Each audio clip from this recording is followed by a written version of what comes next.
एक कथा है माता हिंगलाज के शक्तिपीठ की। कहते हैं जब त्रेता युग में लंकापति रावण का अंत हुआ और माता सीता को बंधन से मुक्ति मिली, तब पूरी पृथ्वी ने राहत की सांस ली। देवताओं ने आकाश से पुष्प वर्षा की और भगवान श्री राम की विजय का गुणगान किया। लेकिन उस विजय के पीछे एक ऐसा सत्य भी था जिसने स्वयं श्री राम के हृदय को बेचैन कर दिया। रावण केवल एक अत्याचारी राजा ही न था, वह महर्षि विशर्वा का पुत्र भी था। वेदों का ज्ञाता था और ब्राह्मण कुल में जन्मा था। इसी कारण रावण के वध के बाद श्री राम पर ब्रह्म हत्या का दोष लग गया। अयोध्या लौटने के बाद भी प्रभु के मन को शांति न मिली। तब गुरु वशिष्ठ ने उनसे कहा, हे रघुनंदन, इस दोष से मुक्ति पाने के लिए तुम्हें आदि शक्ति की शरण में जाना होगा। गुरु की आज्ञा मानकर प्रभु श्री राम ने बिना विलंब यात्रा प्रारंभ की। उनके साथ माता सीता और भ्राता लक्ष्मण भी थे। यह यात्रा आसान न थी। उन दिनों जिस स्थान को आज बलूचिस्तान कहा जाता है, वहां पहुंचना अत्यंत कठिन माना जाता था। ऊंचे ऊंचे पथरीले पर्वत, तपती हुई रेत, निर्जन घाटियां और चारों ओर फैला हुआ भयावह सन्नाटा। लेकिन प्रभु श्री राम बिना रुके आगे बढ़ते रहे। कहते हैं कि यात्रा के दौरान एक स्थान पर उन्होंने विश्राम किया था। वह स्थान आज भी राम झरोखा के नाम से प्रसिद्ध है। वहीं एक पवित्र कुंड भी है जिसे लोग माता सीता के स्नान स्थल के रूप में याद करते हैं। यात्रा आगे बढ़ी। रास्ते में उन्हें एक अद्भुत स्थान मिला। वह था चंद्रकूप, एक ऐसा ज्वालामुखी जिसके भीतर से उबलता हुआ कीचड़ निकलता रहता था। मान्यता है कि माता के दर्शन से पहले प्रत्येक यात्री को वहां अपने जीवन के पापों और भूलों को स्वीकार करना पड़ता था। प्रभु श्री राम भी उस ज्वालामुखी के सामने खड़े हुए।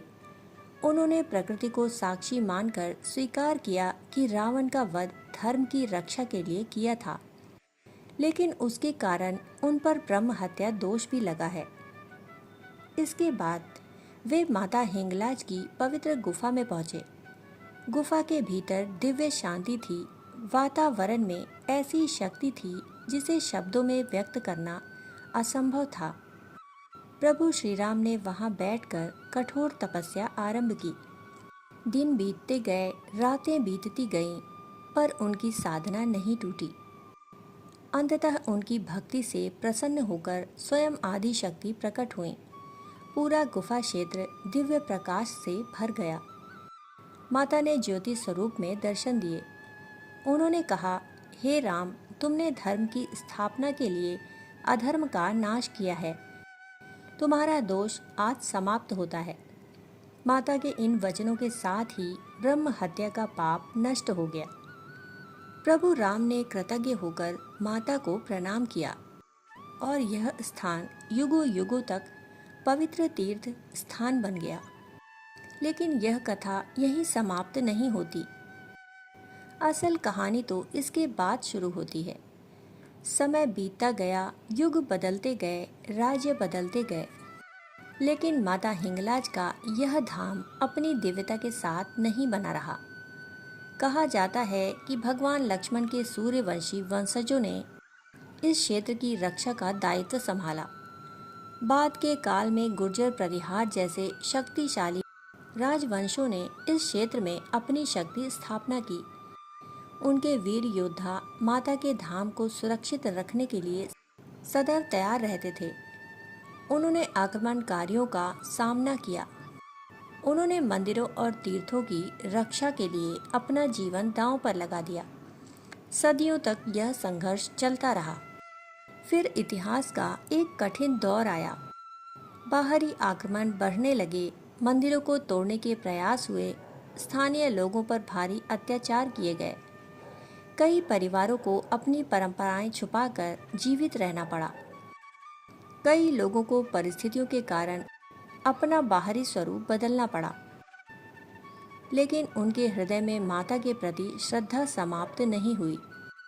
आज भी बलूचिस्तान के अनेक स्थानीय लोग इस पवित्र स्थल को अत्यंत सम्मान की दृष्टि से देखते हैं। वे इसे नानी माता या नानी पीर के नाम से भी पुकारते हैं।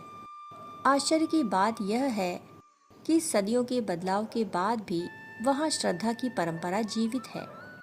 लोग आज भी दूर दूर से आते हैं, मन्नतें मांगते हैं, प्रार्थनाएं करते हैं और उस दिव्य शक्ति के सामने सिर झुकाते हैं जिसने कभी स्वयं भगवान श्री राम को अपने चरणों में स्थान दिया था। आज भी हिंगलाज शक्तिपीठ केवल एक मंदिर नहीं, वह आस्था का प्रतीक है, वह त्याग का प्रतीक है, वह उन अनगिनत लोगों की श्रद्धा का प्रमाण है जिन्होंने कठिन परिस्थितियों में भी अपनी भक्ति को जीवित रखा।